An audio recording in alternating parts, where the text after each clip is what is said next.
आर्यवन विकास farm trust के माननीय उप प्रधान जी, मंत्री जी, अन्य सहयोगी महानुभाव, विद्यार्थीगण, धार्मिक सज्जन वृंद,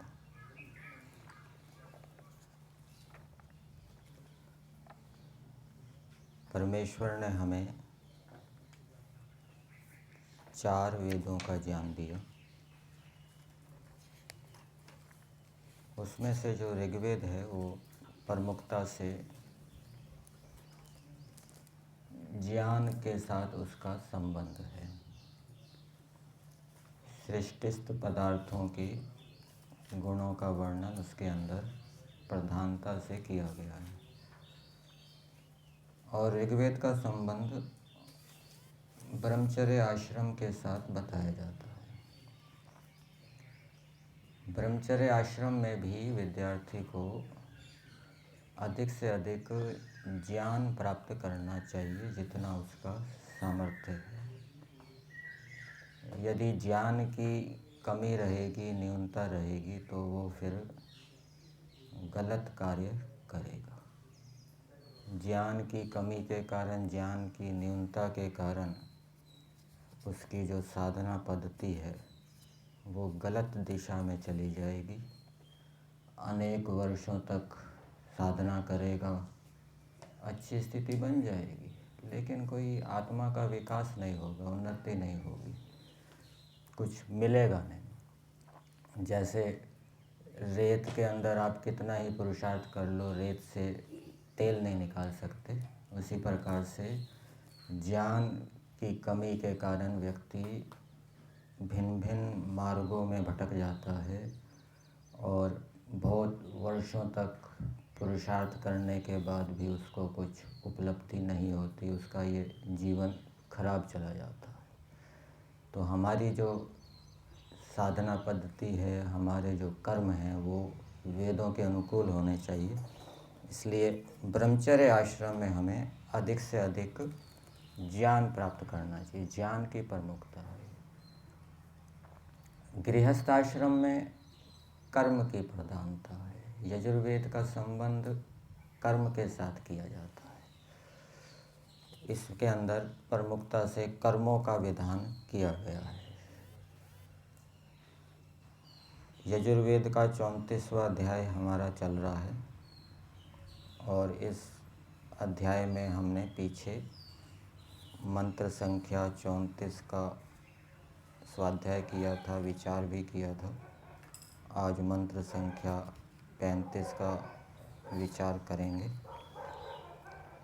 ये जो मंत्र हैं, इन मंत्रों का विनियोग प्रातःकालीन मंत्रों में भी किया गया है।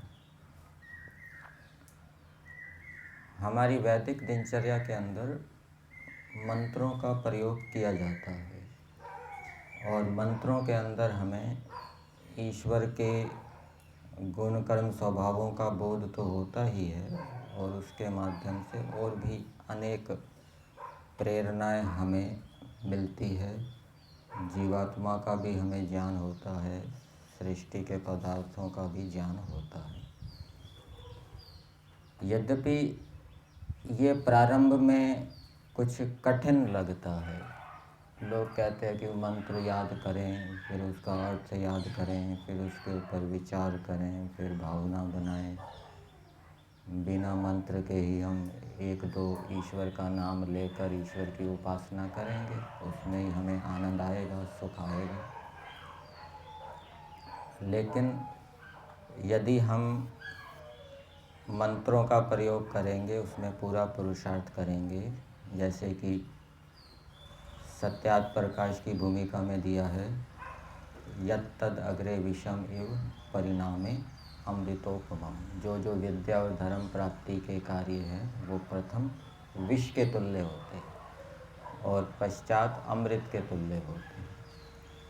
तो मंत्रों को याद करने में, उनके अर्थों को याद करने में, उनका विचार करने में पुरुषार्थ तो होता है, लेकिन इनके प्रयोग से हमारी ईश्वर के प्रति ऐसी श्रद्धा बनेगी जो शीघ्र ही ईश्वर की प्राप्ति में सहायक होगी और यदि हम मंत्रों को छोड़ देंगे अथवा एक दो नामों को लेकर, जो नाम हमें ईश्वर के अच्छे लगते हैं उनको लेकर ईश्वर की उपासना करेंगे, तो वैसी श्रद्धा नहीं बनेगी और वो ईश्वर की प्राप्ति में सहायक नहीं हो पाएगी। इसलिए हमें अपनी शक्ति के अनुसार, अपनी शक्ति को जानते हुए मंत्रों को याद करना चाहिए, उनका अर्थ भी याद करना चाहिए, उसके ऊपर विचार भी करना चाहिए।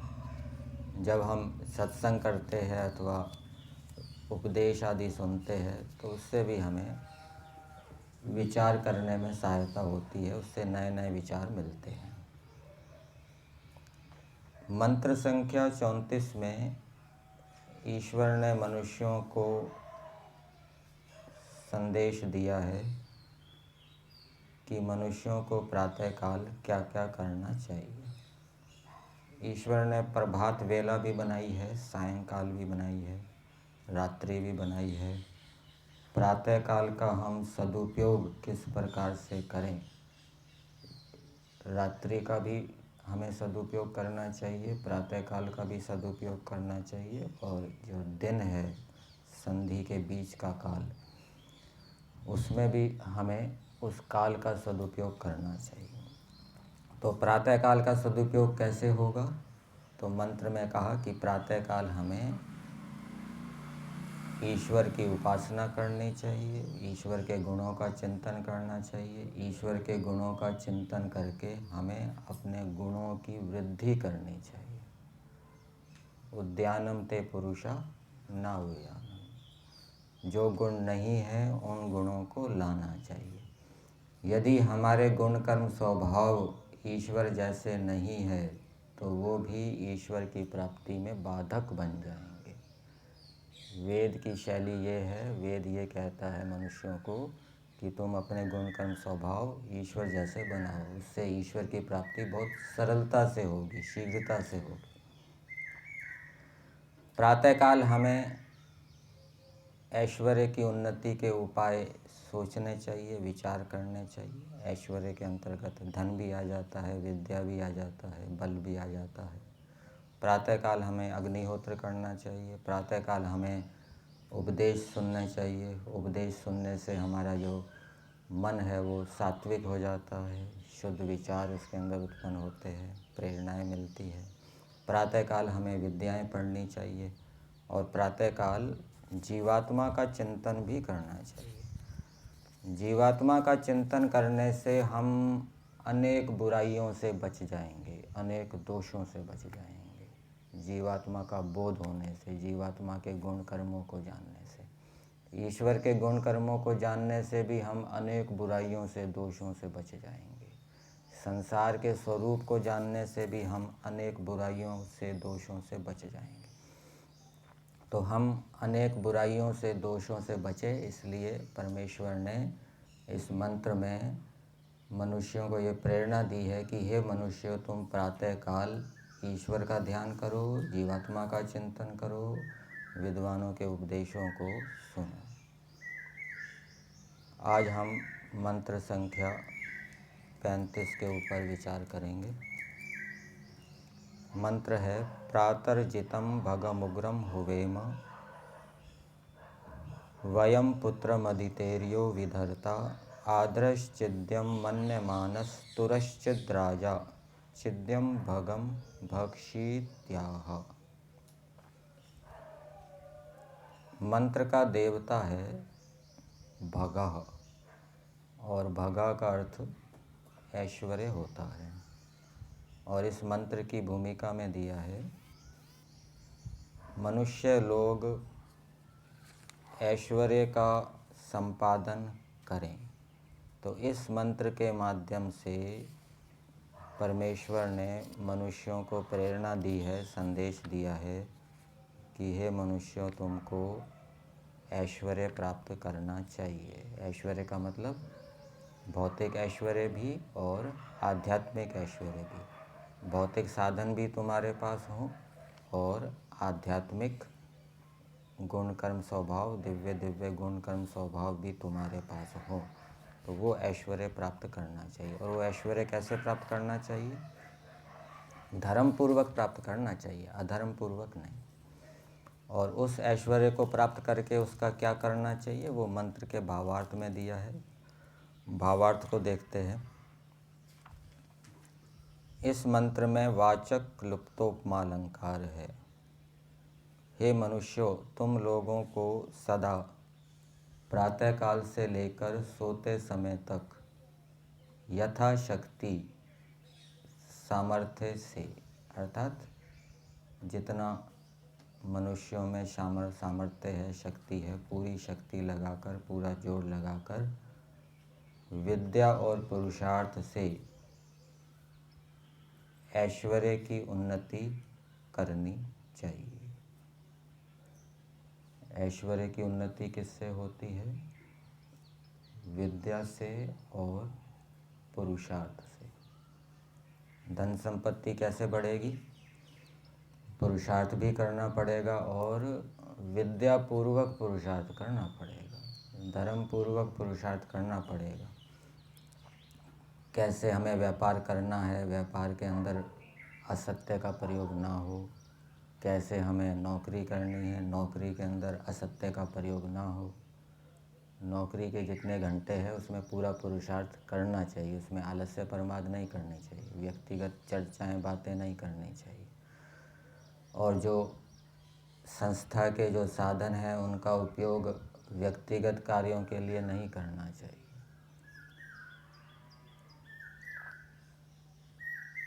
पुरुषार्थ से और विद्या से, ये भौतिक ऐश्वर्य हो गया, धन से संबंधित।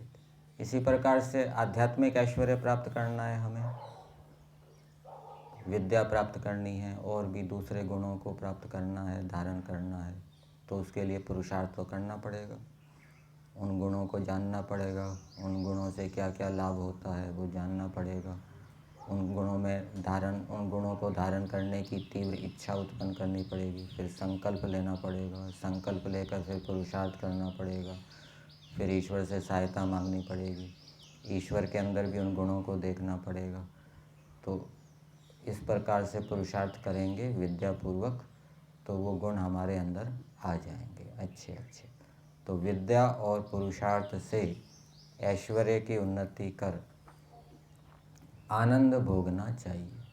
तो जिस मनुष्य के पास भौतिक साधन है, जिस मनुष्य के जीवन के अंदर अच्छे अच्छे गुण कर्म स्वभाव है, वो ईश्वर की व्यवस्था में संसार के अंदर आनंद में रहेगा। और जिस व्यक्ति के जीवन के अंदर अच्छे अच्छे गुण कर्म स्वभाव नहीं है, जिस व्यक्ति के पास भौतिक साधन नहीं है, वो आनंद पूर्वक संसार के अंदर नहीं रह सकता। तो यदि हमें संसार के अंदर आनंद पूर्वक रहना है तो अच्छे अच्छे गुण कर्म स्वभाव भी धारण करने चाहिए और धन संपत्ति आदि भौतिक ऐश्वर्य भी प्राप्त करना चाहिए। और फिर आगे बताया, और दरिद्रों के लिए सुख देना चाहिए, ये ईश्वर ने कहा है। दरिद्रों को सुख देना चाहिए, परंतु जो योग्य हैं दरिद्र, उन योग्य दरिद्रों को हमें सहयोग करना चाहिए। मान लीजिए कोई विद्यार्थी बुद्धिमान है, पुरुषार्थी है, लेकिन उसके पास पैसा नहीं है पढ़ाई करने के लिए, तो वहाँ पर उसको पढ़ने के लिए हमें सहयोग करना चाहिए। लेकिन जो आलसी है, प्रमादी है, उसको यदि हम सहयोग करेंगे तो वो पाप होगा। बुद्धिमान पुरुषार्थी विद्यार्थी का यदि हम सहयोग करेंगे तो वो पुण्य होगा। इसी प्रकार से गृहस्थ के अंदर भी जो बेचारे दरिद्र हैं, जिनके पास धन संपत्ति नहीं है, कम है, चिकित्सा आदि नहीं करवा सकते, लेकिन वो यदि योग्य हैं तो उनका सहयोग करेंगे तो उससे पुण्य होगा। अयोग्य है, व्यसनों में फंसे हुए हैं, तो उनका सहयोग करेंगे तो वो धन संपत्ति का दुरुपयोग करेंगे, व्यसन में लगाएंगे, वो पाप चढ़ेगा। तो ये मंत्र का संदेश है मनुष्यों के लिए। अब मंत्र के शब्दों को देखते हैं। प्रातर्जितम भगमुग्रम हुवेम। इस मंत्र का अर्थ महर्षि दयानंद जी ने संस्कार विधि में गृहस्थ आश्रम प्रकरण में भी किया है और वहाँ पर ईश्वर परक इसका अर्थ किया गया है। प्रातर्जितम, वहाँ पर जितम का क्या अर्थ किया है? जयशील। ईश्वर जीतने के स्वभाव वाला है, जीतता है, हारता नहीं है। एक हारने का मतलब ये भी होता है निराश हो जाना। पुरुषार्थ करते करते जब फल नहीं मिला तो हार जाता है, निराश हो जाता है। तो परमेश्वर निराश नहीं होता। परमेश्वर सृष्टि बनाते हैं, वेदों का ज्ञान देते हैं, रक्षा करते हैं, फिर भी जीवात्मा ईश्वर की नहीं मानते, ईश्वर के विरुद्ध चलते हैं, तो ईश्वर निराश नहीं होते, वो अपना कार्य करते रहते हैं। और दूसरा, जीतम का अर्थ क्या है? जीतने के स्वभाव वाले हैं, अर्थात जो मनुष्य ईश्वर की सृष्टि में गड़बड़ी करते हैं, ईश्वर की आज्ञा का भंग करते हैं और वो ईश्वर के वश में ना आए, ऐसा नहीं है। ईश्वर उनको जीत लेता है, अर्थात अपने वश में कर लेता है। इंद्रियों को जीतने का मतलब क्या है? इंद्रियों को वश में करना। मन को जीतने का मतलब क्या है? मन को वश में करना। तो ईश्वर के वश में सभी मनुष्य हैं। प्रत्येक जीवात्मा कर्म करने में स्वतंत्र है, परंतु फल भोगने में ईश्वर की न्याय व्यवस्था में परतंत्र है। इस रूप में ईश्वर की न्याय व्यवस्था से कोई बचता नहीं है। संसार में हमें दिखता है कि ईश्वर हार रहा है, ईश्वर का इनके ऊपर कोई वश नहीं चल रहा है, ऐसा नहीं है। ईश्वर की न्याय व्यवस्था अटल है, कोई भी जीवात्मा उससे बचता नहीं है। अगले जन्म में उसको भोगना पड़ेगा। इस जन्म में बच गया, लेकिन अगले जन्म में वो ईश्वर के हाथ में है। ईश्वर कैसा जन्म दे वो ईश्वर के ऊपर निर्भर करता है। लेकिन यहाँ पर जीतम का जो अर्थ है वो ईश्वर परक नहीं किया, इसको ऐश्वर्य का विशेषण बनाया गया है। हम कैसे ऐश्वर्य को प्राप्त करें? जीतम, जो पुरुषार्थ से अर्जित हो, मेहनत ईमानदारी से अर्जित किया गया हो, ऐसा जो ऐश्वर्य है वो हमारा कल्याण करने वाला है। ऋग्वेद के अंदर मंत्र आता है, अग्निना रयिम अश्नवत पोषम एव दिवे दिवे। अर्थात धर्म पूर्वक जो रई, ऐश्वर्य, धन आदि प्राप्त किया जाता है वो प्रतिदिन शरीर, मन, आत्मा की पुष्टि करने वाला होता है। और यशसम वीरवत्तमम, वीरता को देने वाला होता है, अथवा वीर पुरुषों को देने वाला होता है, यश को देने वाला होता है। ऐसे ऐश्वर्य को हमें प्राप्त करना चाहिए। मंत्र के शब्दों को पदार्थ के आधार पर देखते हैं। पदार्थ में दिया है, हे मनुष्यों। कुछ विद्वान लोग सामान्य मनुष्यों को कह रहे हैं,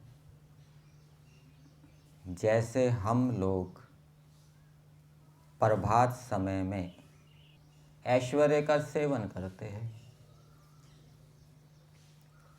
वाक्य के अंत में क्या आएगा? ऐश्वर्य का सेवन करते हैं। मतलब कि ऐश्वर्य का सेवन करने वाले कुछ विद्वान लोग जो ऐश्वर्य से युक्त हैं, वो सामान्य मनुष्यों को कह रहे हैं कि जैसे हम ऐश्वर्य से युक्त हैं, ऐश्वर्य का सेवन करते हैं, वैसे तुम भी ऐश्वर्य का सेवन करो, अर्थात ऐश्वर्य को प्राप्त करो। और कैसे ऐश्वर्य को सेवन करते हैं वो उपमा दी है। मंत्र में दी है ना, वाचक लुप्तोपमा अलंकार है, राजा की उपमा दी है। राजा कैसा है उसकी विशेषता बताई है मंत्र के अंदर। राजा कैसा होना चाहिए? विविध पदार्थों को धारण करने वाला। राजा जो होता है वो विविध पदार्थों को धारण करता है। अर्थात उसके राज्य के अंदर अनेक प्रकार के मनुष्य होते हैं, अनेक प्रकार के पशु होते हैं, और भी अनेक प्रकार की भौतिक संपदाएं होती है खनिज आदि के रूप में। उन सब का वो धारण करने वाला होता है, वो उसके अधीन होती है। और दूसरी विशेषता बताई राजा की, आद्रह, न्याय आदि से तृप्ति न करने वाले का पुत्र। परमेश्वर भी विधर्ता है।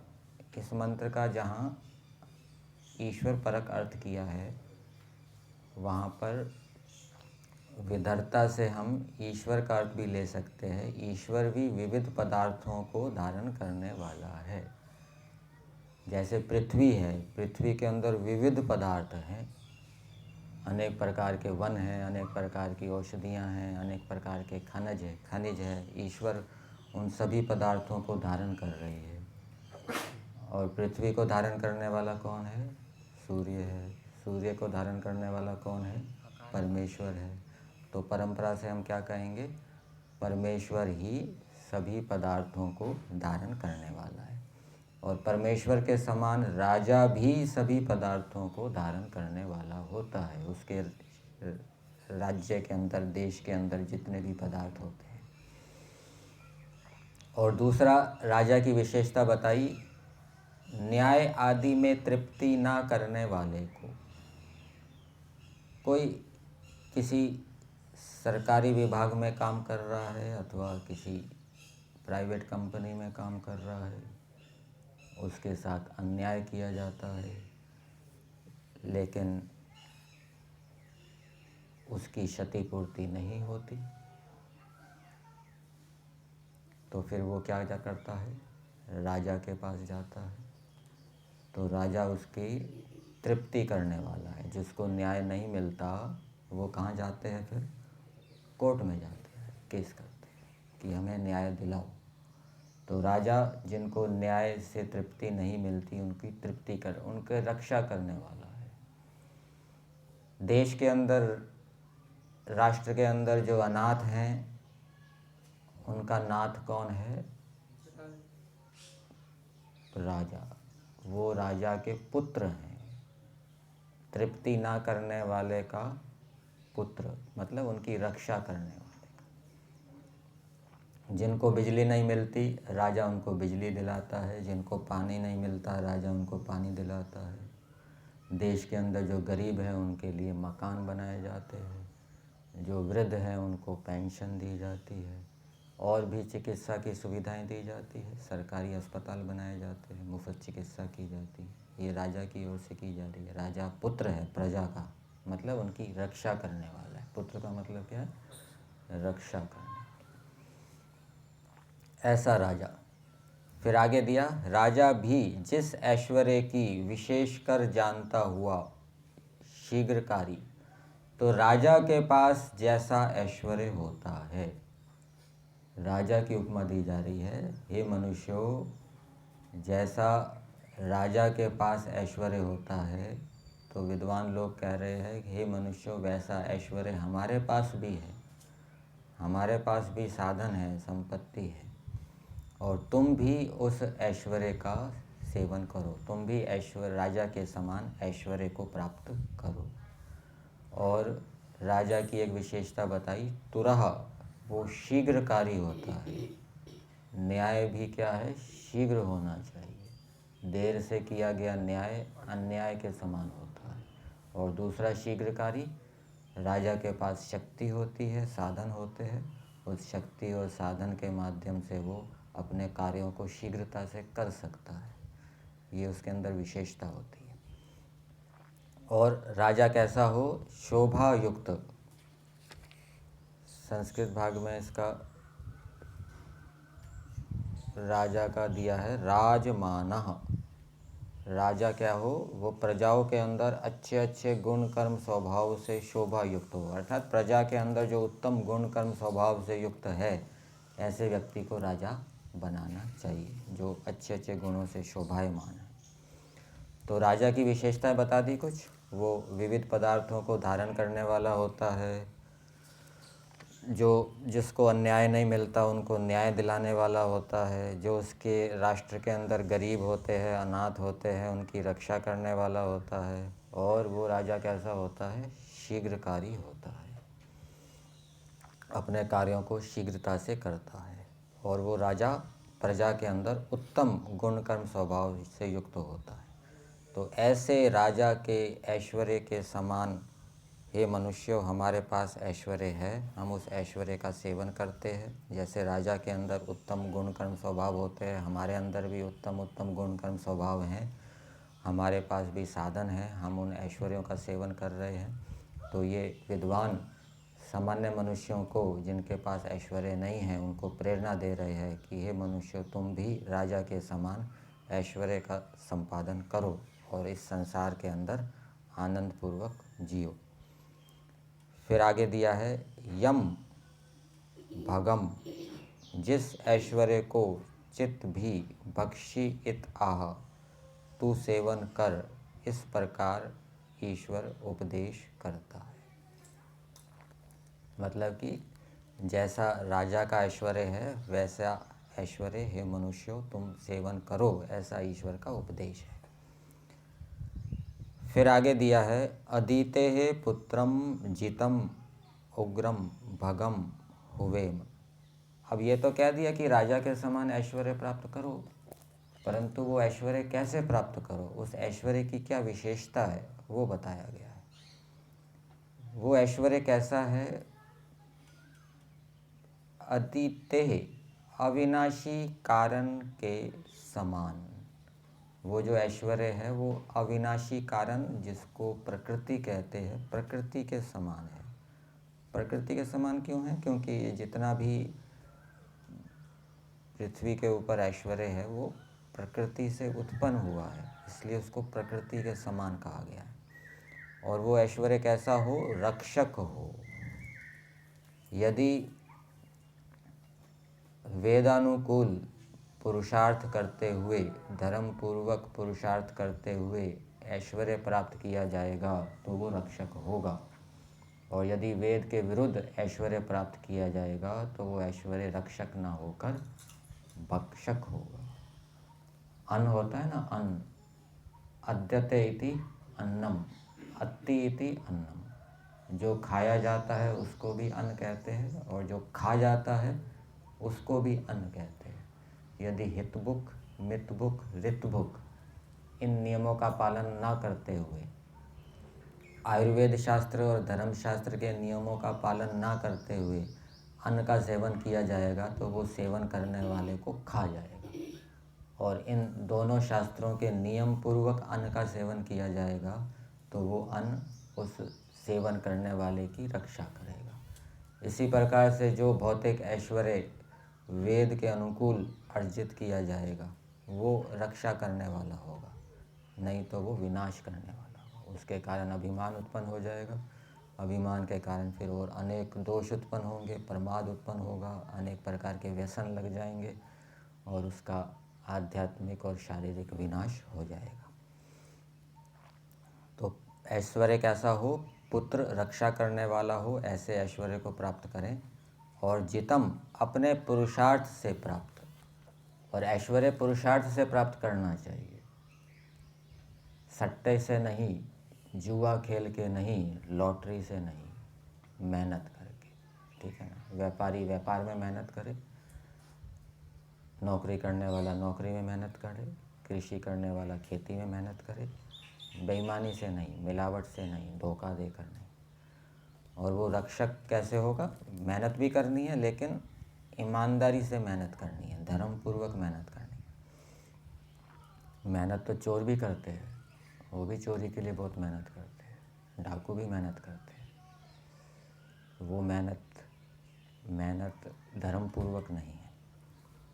तो अपने पुरुषार्थ से प्राप्त ऐश्वर्य को उग्रम, उत्कृष्ट, और वो ऐश्वर्य कैसा हो? उत्कृष्ट हो। ऐसा ऐश्वर्य प्राप्त करो जो किसी के पास ना हो, सबसे उत्तम हो। ये परमेश्वर की प्रेरणा है। उग्रम उत्कृष्ट भगम ऐश्वर्य को हुवेम ग्रहण करें, वैसे तुम लोग स्वीकार करो।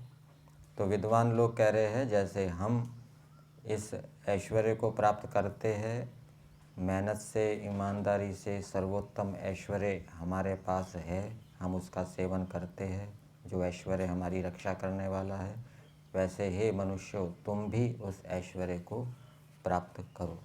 और ऐश्वर्य को प्राप्त करके एक बात महर्षि दयानंद जी ने भावार्थ में और लिख दी। मंत्र का तात्पर्य क्या है? केवल ऐश्वर्य को अपने पास ना रखो। धन की 3 प्रकार की गति बताई जाती है। कौन कौन सी? दान, दान, भोग और नाश। भोग तो कितना भोग सकेगा ऐश्वर्य? सामर्थ्य सीमित है, तो फिर उसका दान कर देना चाहिए। परमेश्वर भी भूरी दा असी, बहुत दान देने वाला है, मनुष्यों को भी दान देना चाहिए। और जितना दान देगा उतना पुण्य होगा, जितना अधिक पुण्य होगा उतना अधिक वो अपने लक्ष्य को जल्दी से सरलता से प्राप्त करेगा। लेकिन दान किसको देना है? योग्य पात्र को देना है, अयोग्य को नहीं देना। तो ये मंत्र के अंदर बताया गया।